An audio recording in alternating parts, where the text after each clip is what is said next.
Ukraine युद्ध के कारण रशिया की अर्थव्यवस्था को बहुत ही बड़ा नुकसान हुआ है, जिससे रिकवरी के लिए अब रशिया भारत की तरफ देख रहा है। रशिया की तरफ से भारत के लोगों को एक बहुत ही बड़ी गुड न्यूज मिलने वाली है, जिससे रशिया को भी काफी ज्यादा बेनिफिट होने वाला है। टूरिज्म इंडस्ट्री पूरी दुनिया में काफी तेजी से ग्रो हो रही है। दुनिया के कई देश अपने बॉर्डर्स खोल रहे हैं, वीजा नियमों में थोड़ी नरमी ला रहे हैं, ताकि ज्यादा से ज्यादा लोग उनके देश में आए, उनकी होटल और टूरिज्म इंडस्ट्री को बूस्ट मिले और उनकी अर्थव्यवस्था में योगदान दें। कई देश ऐसे भी हैं जिनकी जीडीपी का एक मेजर पोर्शन टूरिज्म सेक्टर से आता है। दुनिया के किसी भी दूसरे देश में जाने के लिए हमें अपने पासपोर्ट के साथ साथ उस देश का वीजा भी चाहिए होता है, जो कि आसानी से नहीं मिलता है। लेकिन कई देश ऐसे भी हैं जो अपने देश में बिना वीजा के वीजा फ्री एंट्री देते हैं। ऐसे देशों में जाने के लिए बस पासपोर्ट चाहिए होता है। वहीं कुछ देश ऐसे होते हैं जो सिलेक्टेड देशों के नेशनल्स को अपने देश के अंदर आने के लिए वीजा ऑन अराइवल की सुविधा देते हैं, यानी वो उस देश में एंटर होने के बाद एयरपोर्ट के ऊपर एक जनरल फॉर्म भर के वीजा ले सकते हैं। वीजा फ्री और वीजा ऑन अराइवल कितने दिनों के लिए मिला है, ये भी अलग अलग देशों के लिए अलग अलग होता है।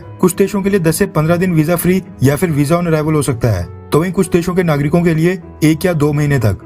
जिस देश के नागरिक को सबसे ज्यादा देश वीजा फ्री एंट्री देते हैं, उसके पासपोर्ट को उतना ही पावरफुल माना जाता है। जापान और सिंगापुर के नागरिक बिना किसी देश का वीजा लिए दुनिया के 192 देशों में घूम सकते हैं। वहीं भारत के लिए वीजा फ्री एंट्री की बात करें तो भारत के नागरिक दुनिया के 60 देशों में वीजा फ्री एंट्री या वीजा ऑन अराइवल ले सकते हैं। अब हुआ क्या कि यूक्रेन युद्ध के कारण कई सारे यूरोपियन और वेस्टर्न देशों ने रशिया के साथ अपनी फ्लाइट कनेक्टिविटी पूरी तरह से रोक दी थी। कई वेस्टर्न देशों ने अपने देश के नागरिकों के लिए एक एडवाइजरी जारी करके रशिया जाने के खिलाफ सख्त दिशा निर्देश दिए थे, जिसके बाद रशिया के अंदर टूरिज्म इंडस्ट्री को इससे काफी नुकसान हो रहा था। ऐसे में अब रशिया ने डिसाइड किया है कि इस नुकसान की भरपाई इंडिया से जाने वाले टूरिस्ट से की जाएगी।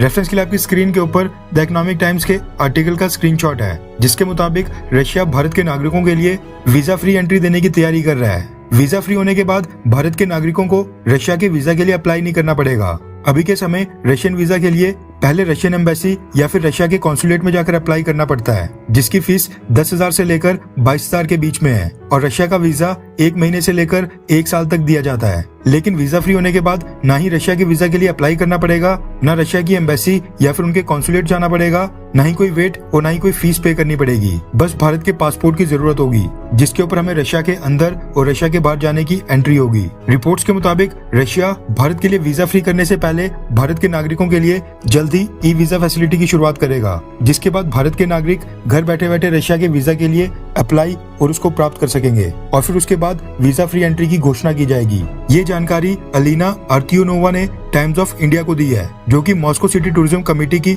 डिप्टी चेयरमैन है और भारत के दौरे पर आई हैं। रशिया साल 2020 में भारत के नागरिकों के लिए ई वीजा फैसिलिटी शुरू करने वाला था, लेकिन कोविड-19 के कारण वो डिले हो गया। भारत से रशिया जाने वाले लोगों की संख्या पिछले कुछ सालों में बहुत ही तेजी से बढ़ी है। साल 2016 में मात्र 40,000 भारतीय नागरिक रशिया जाते थे, जबकि साल 2019 में यानी 3 सालों के अंदर ये संख्या बढ़कर 1 लाख से भी ज्यादा हो गई थी। और अब रशिया इसको डबल करना चाहता है, ताकि ज्यादा से ज्यादा भारतीय नागरिक रशिया आए और रशिया की टूरिज्म इंडस्ट्री को बूस्ट मिले और वेस्टर्न देशों के टूरिस्ट आना जो बंद हो गए हैं उनकी भरपाई हो।